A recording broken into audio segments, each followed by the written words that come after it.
Assalamualaikum warahmatullahi wabarakatuh.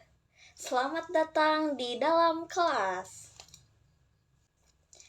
Halo, perkenalkan nama saya Nursyifa Fauziah Rahayu. Saya adalah mahasiswa dari Prodi Pendidikan Ekonomi STKIP Pangeran Dharma Kusuma Indramayu.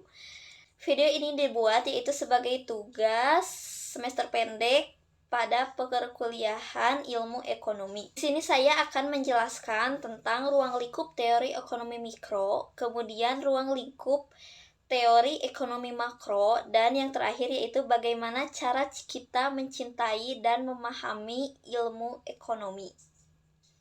Sudah banyak dari teman-teman yang mengetahui apa itu ilmu ekonomi.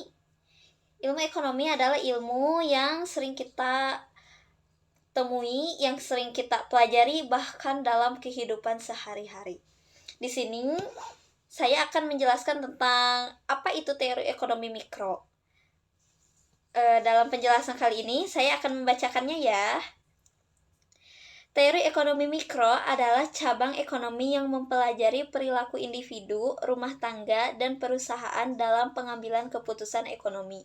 Ruang lingkup materi dalam teori ekonomi mikro meliputi berbagai aspek yang berkaitan dengan bagaimana agen-agen ekonomi berinteraksi di pasar, mengalokasikan sumber daya, dan mempengaruhi harga dan kuantitas barang dan jasa. Seperti itulah penjelasan tentang apa itu teori ekonomi mikro. Kemudian selanjutnya itu saya akan menyebutkan apa saja sih ruang lingkup teori ekonomi mikro. Ruang lingkup teori ekonomi mikro saya akan menyebutkannya, yaitu yang pertama adalah penawaran dan permintaan. Terus yang kedua, teori utilitas dan kepuasan yang konsumen. Kemudian ketiga, teori produksi dan biaya. Keempat, teori persaingan pasar. Kelima, elastisitas. Keenam, teori keputusan produksi dan pendapatan faktor produksi. Ketujuh, pasar faktor produksi. Kedelapan, eksternalitas dan barang publik. Yang kesembilan yaitu teori kesejahteraan. Kesepuluh, pengambilan keputusan dan kondisi ketidakpastian. Yang ke-11 yaitu teori asimetri informasi. Yang ke-12 yaitu ekonometrika mikro. Nah, seperti itulah ruang lingkup teori ekonomi mikro. Ruang lingkup teori ekonomi mikro sangat luas, karena itu sangat berkaitan dengan individu dan perusahaan dalam perihal perekonomian. Dengan adanya teori ekonomi mikro ini, kita dapat mengetahui secara lebih rinci perilaku pasar, alokasi sumber daya, dan bagaimana dampak kebijakan terhadap masyarakat. Lalu yang selanjutnya, saya akan menjelaskan tentang teori ekonomi makro. Apa sih teori ekonomi makro? Teori ekonomi makro adalah bidang dalam ilmu ekonomi yang fokus pada analisis tentang perilaku dan kinerja perekonomian secara keseluruhan. Dalam ruang lingkup teori ekonomi makro, berbagai fenomena dan aspek besar dari perekonomian dianalisis untuk memahami bagaimana faktor-faktor ini saling berinteraksi dan berdampak pada tingkat nasional atau bahkan global. Seperti itulah penjelasan tentang arti apa itu teori ekonomi makro. Kemudian selanjutnya saya akan membacakan tentang ruang lingkup apa saja sih yang termasuk ke dalam teori ekonomi makro. Yang pertama yaitu output dan pendapatan nasional. Kemudian yang kedua, pertumbuhan ekonomi. Yang ketiga, siklus bisnis. Yang keempat, pengangguran. Yang kelima, inflasi. Yang keenam, kebijakan moneter. Yang ketujuh, kebijakan fiskal. Yang kedelapan yaitu perdagangan internasional. Yang kesembilan yaitu ekonomi terbuka. Yang kesepuluh keseimbangan eksternal. Yang kesebelas ketenaga kerjaan dan pendapatan. Yang kedua belas teori pertumbuhan ekonomi. Yang ketiga belas yaitu keuangan publik. Yang ke-14 yaitu teori moneter dan keuangan.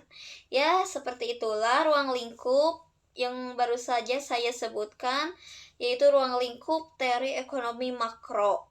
Ruang lingkup teori ekonomi makro sangat mempengaruhi dan berdampak bagi pemerintah dan lembaga ekonomi untuk mencapai tujuan ekonomi secara nasional dan menjaga stabilitas dan meningkatkan kesejahteraan masyarakat secara menyeluruh.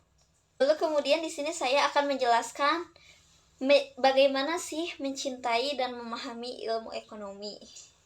Secara saya sendiri yaitu mengambil mata kuliah pendidikan ekonomi. Sebetulnya awal-awalnya saya memang sangat bersemangat untuk menjenjang pendidikan dalam mata kuliah pendidikan ekonomi, dalam prodi pendidikan ekonomi. Cuman beberapa bulan yang lalu saat di tengah-tengah ada sedikit kemunduran sehingga saya mengikuti semester pendek kali ini. Karena itu saya ingin mengulas kembali apa saja sih cara untuk mencintai dan memahami ilmu ekonomi. Yang pertama yaitu kenali relevansinya. Pahami bagaimana ilmu ekonomi mempengaruhi kehidupan sehari-hari. Dengan kita memahami ilmu ekonomi itu sangat membantu dalam kehidupan kita sehari-hari, maka itu akan semakin meningkatkan juga tentang kepercayaan kita dan kepedulian kita terhadap ilmu ekonomi.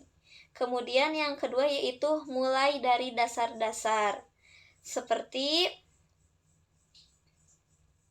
contohnya penawaran dan permintaan, kemudian utilitas, biaya, opportunities, dan lainnya. Memahami fondasi ini akan memberikan landasan yang kuat untuk memahami kedepannya apa sih itu ilmu ekonomi. Kemudian yang ketiga yaitu gunakan contoh yang konkret. Jika kita menggunakan contoh yang secara secara logika gitu kurang masuk kepada nalar kita, maka kita harus lebih menyederhanakan kembali contoh-contoh untuk memahami teori-teori ilmu ekonomi tersebut. Khusus apalagi jika kita sambil merenungi tentang apa yang ada di sekitar kita, itu lebih baik dan akan lebih mudah dalam memahaminya. Lalu yaitu baca materi menarik. Mungkin bagi saya sendiri ketertarikan itu berawal dari sebuah kebutuhan atau bahkan sebuah hobi dan kesukaan. Lalu kemudian yaitu ikuti kuliah atau kursus.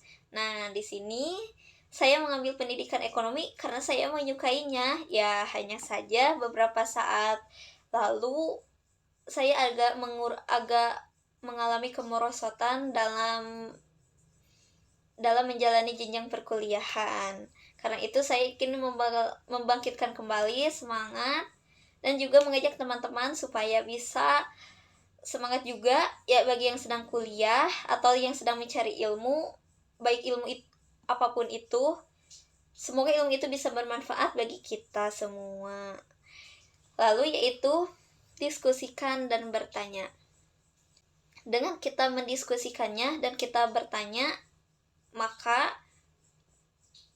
insya Allah apapun yang kita ingin tahu, kita akan mengetahuinya gitu. Kemudian yang ketujuh yaitu pantau berita ekonomi. Ikuti perkembangan ekonomi atau perubahan ekonomi baik secara nasional ataupun global.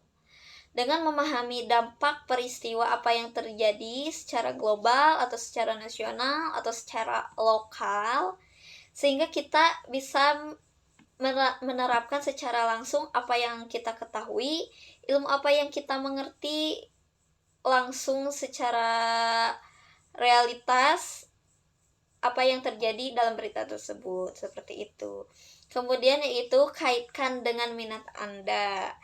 Contohnya, jika kalian menyukai berbisnis, maka kaitkan ilmu ekonomi tersebut dengan berbisnis. Semoga dengan adanya video ini bisa bermanfaat bagi yang melihatnya. Video ini saya cukupkan sekian. Terima kasih. Wassalamualaikum warahmatullahi wabarakatuh. Bye bye. See you.